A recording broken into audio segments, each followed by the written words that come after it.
side, but I mean, I'm still going to get a check in the end. Well, both of these players right now trying to fight for that coveted top 3 spot. They want to be in the money, in the running. And Denti so far off to a pretty strong start. We're seeing not only the damage, but also that critical stage control. Falcon is one of those characters who really needs the space maneuver, because when he's got space, that's when he really gets to go off, as we're seeing Frankward starting to close the distance a bit. Now, I want to see how he's able to mitigate the presence of Peel, particularly in this matchup. That's going to really determine whether or not he will have that free reign, that control to dance around the stage and really put the punishment. Man, that knee was close. Frankward is also known very much so for his knees and random dunks that he does do every so often. Granted, I say they're random. He completely thinks them out. Yeah, it's just like that scene in The Hangover. You got the guy with all the numbers flashing everywhere, except instead of, betting, he's just doing the dunk. Good old down air. It feels good. It does. Me being also a Falcon man, I feel for him on this matchup. He is surprised. I'm going to be completely honest. I am surprised he is doing this well, especially against Denti, seeing how he does play a Diddy Kong. It has been a while since Frankward has played a Diddy Kong, but he is doing pretty well. Yeah, and I think, when you look at this, what is it that's making it so that Frank's doing well? Is it just the conversions that he's getting versus the conversions Denti's getting? I do know last time he played Diddy Kong, he did win against, I believe it was Makiba's. But honestly, I think it's just Frankward looking at when the Diddy's going to land and trying to punish. He has had a pocket Diddy before, so he does know some of the things that a Diddy would look for.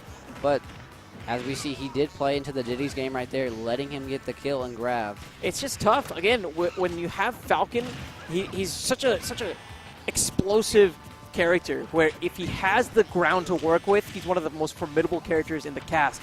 But it's what he has on defense, or sorry, the lack of what he has on defense, that really makes it so tough. I mean, Denti's just been getting these pot shots here and there, constantly putting Frankward on defense, and just look at how much damage has been racked up because of it. And now it's a bit of an awkward scenario for Frankward. He's going to try to figure out a way to really put together this KO, but it's not going to be clean. Probably looking for a back air here. Frankward is known to start spacing with back air when at the stock deficit, or a throw into knee, or just forward throw will do it. Yeah, Denti maybe not with the best DI there. Well, that throw is a bit of a surprise, right? Even Falcon's up throw is surprising on how much it has. Also, neutral attack is also, it has killed a lot of people with bad DI. If they DI it the wrong way at all, it is known to sometimes steal a stock. Well, here we go. I was waiting for that platform-assisted reset. Didn't quite come to fruition. Frankward, he knows what to do here. He actually has Denti playing defense at a really scary spot. He could turn this around right now. Denti able to get out. This is what he needs to do. Put down the pressure, put down the peel. Frank forced to jump. No real punish from Denti. Maybe a bit too committal with the F smash. Frankward falling out of the up smash. A second lease on life here. And for Falcon, that may be just all that they need. Jab sequence. Peel now in control of Frank. Denti, is he feeling this match? I do know Frankie does want to go onto that ledge, especially when it is towards the end. Ooh. And Frankward, Falcon being a heavyweight fast follower does give him a few advantages. Yeah, the thickness helps a lot. Back, will not kill. Yeah, trying to mix up Denti's DI. Back air will get the KO, and Frankward going huge and making a massive comeback to take game 1. Me and Frankie, before we played on this map last night, and I played Falcon and Mewtwo, and he was able to use that platform. He footstooled a couple times. He keeps reading, especially on ledge. He likes to run off and side B. I'm surprised he didn't do it that match, but it is risky, especially against Diddy Kong. And he will be doing a rematch with characters. Frankward is known for clutch games, very much so with Falcon, but Falcon can also be a glass cannon, so it can go either way sometimes. It's a pretty thick glass, man. Let me throw that out. Might be a bulletproof glass, but yeah, it's bulletproof, man. That's what Frankward's feeling like. He just wouldn't die on that second stock. And it was one of those things where I think Denti, took the first couple hits. He was like, it's not a big deal. I'm still so far ahead. I can bounce back. But you felt the momentum in that game really shift in Frank's favor. And Denti, glad to see that he's not too shaken here, putting on the great deal of pressure. But of course, we saw Frank bring it back in that last game. So if Denti gives it even an inch, Frank can take a stock here. I do know Frankie, sorry, I keep calling him Frank as you. No problem though. I do know he did actually want to play Denti and Aerolink eventually. I do not think he was expecting them this early. I believe if he did make it anywhere, he was wanting to play them. Ooh. Ooh. Going for the ledge. That's a lot. That's actually really good awareness too of just those platforms. Very smart. He knows the timings. He does. You have to as Falcon, man. Your recovery is just so abysmal that you need to learn every single possibility, every percentage of being able to survive some of these really tricky scenarios. Denti again just boxing out with the fair. Good tech coming out. Frankie, Frankward. Going a little too low on that one. And that was probably because he was worried about the follow-up aerial coming through from Denti more than anything else. So he lingered a moment before committing again to the Falcon dive. And that at the end was a bit more of a tough spot than whatever aerial would have come out would have caused. Yeah, he could have taken his chances. Frankward is going to switch to Ryu. This is a fun stage that he has played with. He has beaten a couple of our first in-states. They switch out sometimes. I'm surprised. I do know that sometimes he does switch to Ryu and does good. Other times he does not. This is his preferred matchup, I believe. This or Fox against Diddy. So I'm curious if this was a good switch for him or if not.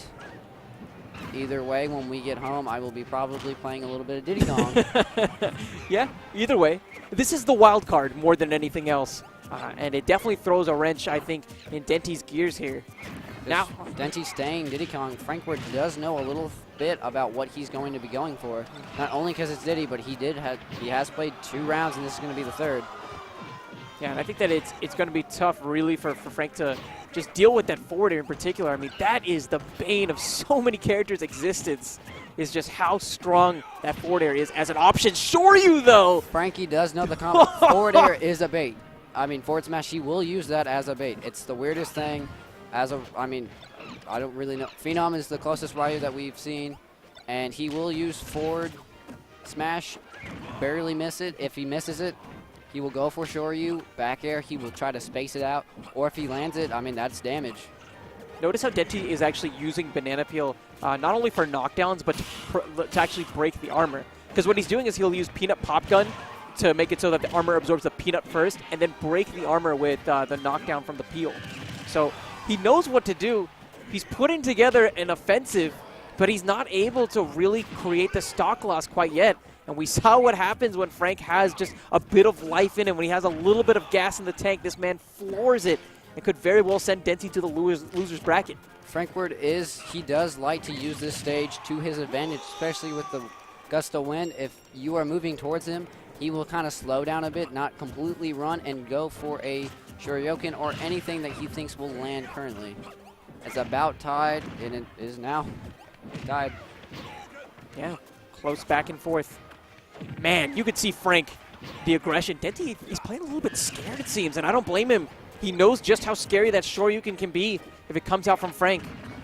We're getting closer and closer to that point where that actually may be a serious thing he needs to think about.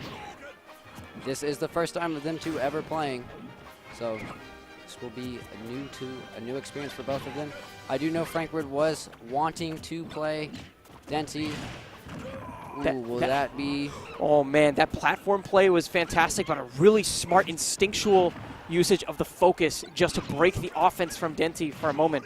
And Frank, he swung out a bit early, but the platform made it so that he didn't have as much recovery time. Denti didn't have the time to find the punish he was looking for. I do believe Frankward will be looking for Shoryuken. Oh yeah. But I might be wrong. Dash attack, big play from Frank. And the back air as well. Denti at wit's end. We got to see the corner pressure. Frank throwing out the donkey kick.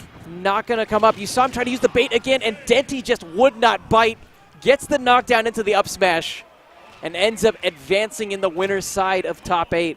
Very close round by both players. I am surprised, to be honest, that Frankward did do that well. I do know he is a little eaten up with the Diddy, seeing how earlier on in his Smash career, Diddy was a problem for him.